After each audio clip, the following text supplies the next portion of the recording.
Hello everyone, I'm Captain Logan. And I'm Vince. And it's time once again. Recommend things. Vince, what do you recommend today, sir? Today, I'm recommending a comedy. Oh my goodness. Now, I'm going to preface this. I don't really like modern comedies that much. Yeah, I said it. I did. And I have been accused of not liking to laugh. That's fair. No, That's it's not. strange coming from you. You laugh all the time. What does that even mean? Oh, people have said to me, like, you don't like any modern comedies, do you, Vince? No, because most of them suck. Now, at the risk of turning this into a GNN before you even do your recommend, is it because of lack of subtlety? Is it because of gross-out humor? Is it... I think it's both. Because that's generally what it is for me. I don't go to a lot of comedies. In fact, I tend to wait until somebody says, "Hey, Captain Logan," because everybody calls me Captain Logan. This comedy was really good and it would be up your alley. But I almost need somebody I know to bring it to me. Yeah. You know, and that's the thing, though, is that this movie that I'm about to recommend was recommended to me by my buddy Luke, who's been on the channel. Yeah. And, you know, he has more of a modern sensibility in comedy, and I don't. And that's not to say that nothing comes out today that's funny, but I don't think Saturday Night Live is funny these days. I don't, most comedies I don't get behind because, one, I'm not a fan of things that are gross. I'm not a fan of things that are not, I'm not going to say things that are not subtle. I like things that, have a certain flair to them that is witty. I like things that are witty. I like things that, therefore I like things like Woody Allen. I like these people. Why? I like Louis C.K. because I like things that have some kind of echo in society. Yeah, because you need to give one or two more examples if you're going to say these people. These people. These people. And Woody Allen. All the Woody Allens. I like all of them. I like all of those guys. Woody Allen, Louis C.K., Bill Burr. So let's get a nice cross section of people here. Patton Oswalt. These types of comedians are pretty funny to me. And Brian Regan. Brian Regan, yeah. Granted, I realize I just gave a handful of stand-ups and a filmmaker, but Louis is... Jim Carrey? Yeah, Jim Carrey. Well, even then, it kind of depends. Jim Carrey, if you're me. I mean, Louis C.K., he's a comedic filmmaker, sort of. And Mark Maron, sort of. Oh, I don't know who that is. He's a stand-up who recently, within the last year, 2 years, I forget, released a TV show kind of like Louis on the Independent Film Channel. And there's an Independent Film Channel? Yeah. Where have I been? It's a good question. It's never been on basic cable.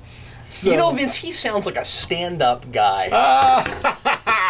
Just like Al Pacino and Christopher Walken. I haven't seen that yet. I haven't. Well, I started watching stand-up guys and got bored, so I stopped. Wow, really? Yeah. You got bored with that cast? Yeah. That's amazing. I went, this is just not funny, and it's not interesting. Let's hear about your recommendation. Oh, yeah, that's right. Let's recommend things. I almost forgot I didn't even say what it is. Okay, so today, I kind of, to my chagrin, I don't know why, I can't be proud that I'm recommending this, but I think it's funny. The Heat. I'm recommending Sandra Bullock and Melissa McCarthy's The Heat. Now, essentially, what The Heat is about is these two cops that are kind of universally within their own fields. There's one that's an FBI agent, one that's a street cop. And Sandra Bullock is the FBI agent. Melissa McCarthy is the street cop. They're kind of hated within their own groups of people. That is old school typecasting for Sandra Bullock, right? Yeah. That's fair, but she plays this very censored, she won't use profanity. She's arrogant, so it's kind of interesting. And she's arrogant, she's full of herself, she likes to mock other people, and you get a little bit into each of these characters' backstories, you get a little bit into each of these characters' personal lives, and by the end of the movie, they've learned something, and they adjust their behavior accordingly, and then the third act is really what's generated out of that. So it's kind of neat. It's these two people, Bullock and McCarthy, had such great chemistry on screen that some of the stuff that I thought was funny in the trailer didn't even happen in the movie. But things that were in they altered it for something different in the movie, and I thought, well, what great choices.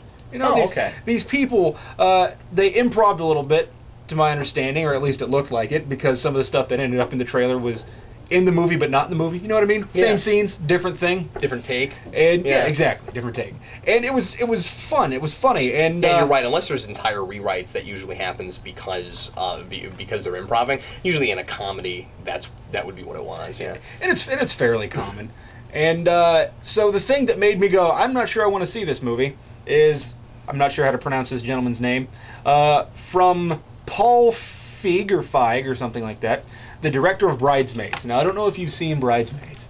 I don't know who specifically I'm talking to when I say this and I look at the camera. I don't know if you've seen Bridesmaids, but my buddy lent me this movie. Frankly, we don't know anything about you at all. A friend of mine lent me all of you. And that thing back there, get that picked up. So my buddy lent me a handful of movies. Now get this cross section. I realize this is hugely belabored, but get this, okay? American Hustle, Wolf of Wall Street. I gotta start picking things I have more to say about. The Way Back. Okay. The Heat, and Bridesmaids. These are the movies that he lent me. And what's amazing to me is that you have Oscar winners, or nominees, or things that are significant in some way, and then you have The Heat and Bridesmaids. I thought that was really funny. But, so I watched Bridesmaids and I laughed Well, once. if I handed you a stack of things I like that you'd never seen before, it'd probably be the same sort of thing, though, right? Like, it was just like random stuff, it seemed like. Here are things, well, it seems like Or not things, random, but hugely different from each other. The things that they all have in common is that they're recent. Yeah, I suppose that's true. He just gave you a stack of the most recent things he was watching, Vince. That's true. It's not that surprising. That's fair. I get it. Now, my buddy's going to watch this and be like, Vince is being a jerk. But anyway, so... no, what you're really doing is just making fun of his eclectic taste. That's what you're... No, his wide range... In fact, eclectic's not even the right word, because it's just a wide range. This is what I've been watching recently. Yeah. Watch this. What's your deal? I just thought you might like to see him. He's making fun of me on his channel. Why do you have to make a video all about it?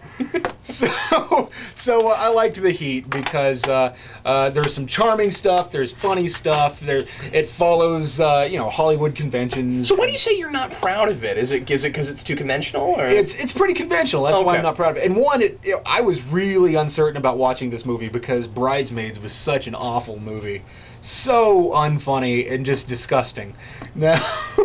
That was, and my friend's like, I can't believe you hated it that much. Now I really hope he doesn't watch this video, yeah. See, Bridesmaids I hated so much, but The Heat I really enjoyed, so we're polarized on Bridesmaids, but we're on the same we're on the same page for The Heat.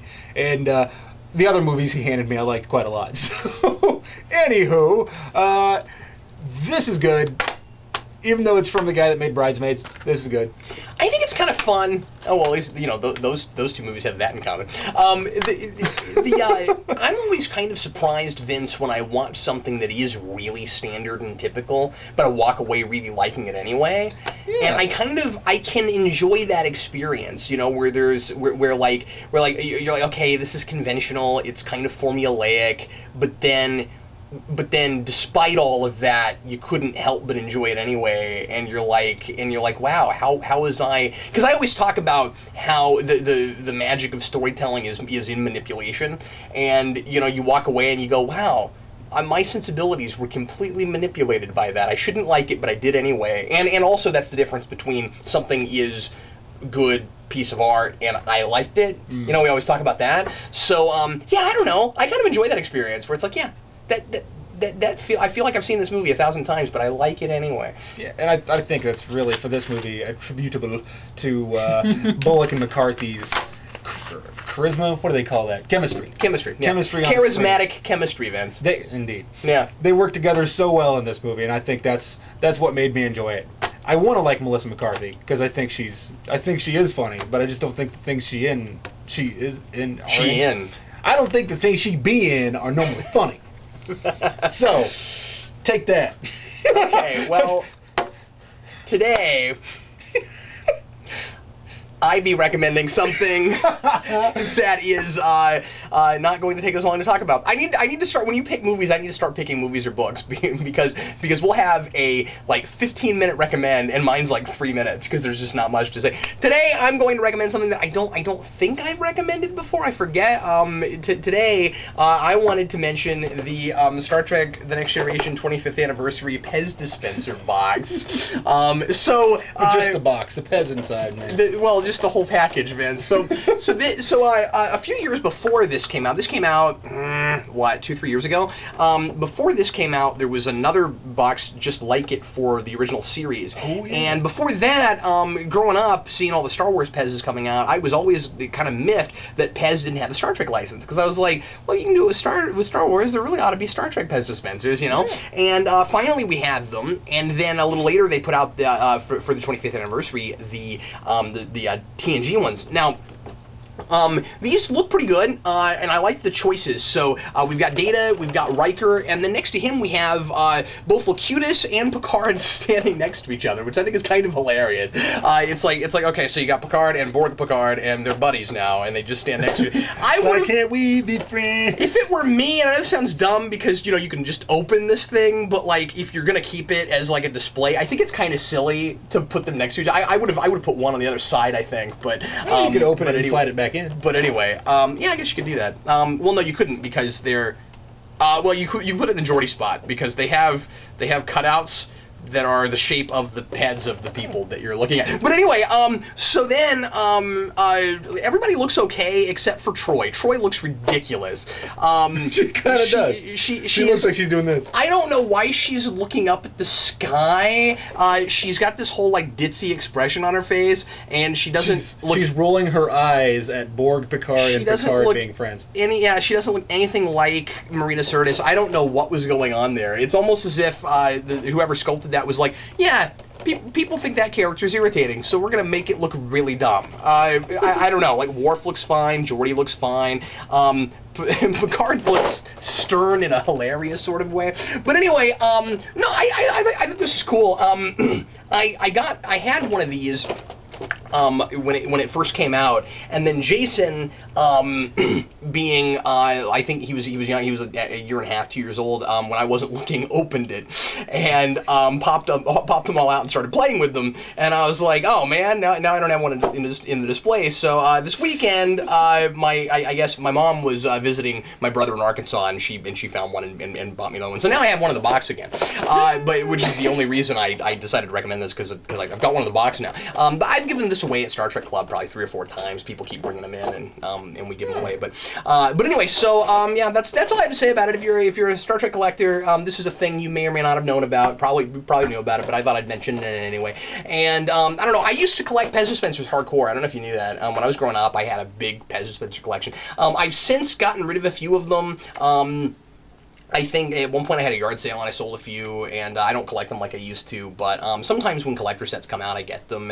And I used to be big into Pez. I used to eat a lot of Pez, and I'm not real into the candy anymore, but I still enjoy the Pez dispensers. I don't know, they're goofy, they're silly. I think they're fun. I used to have, when I was in high school, a bumper sticker on the back of my car that said, "You are not famous until you get your head on a Pez dispenser." I really wish I still had that because I always thought that was a really great bumper sticker. Anyway, that's all I have to say about that. So that's what I recommend today. You're gonna rip my head off and put it on a Pez dispenser. I don't think that's what it meant. This is what Vince recommended today, and we want to say thanks as always for watching. I'm Captain Logan, and I'm Vince, and we will recommend something for you once again next week.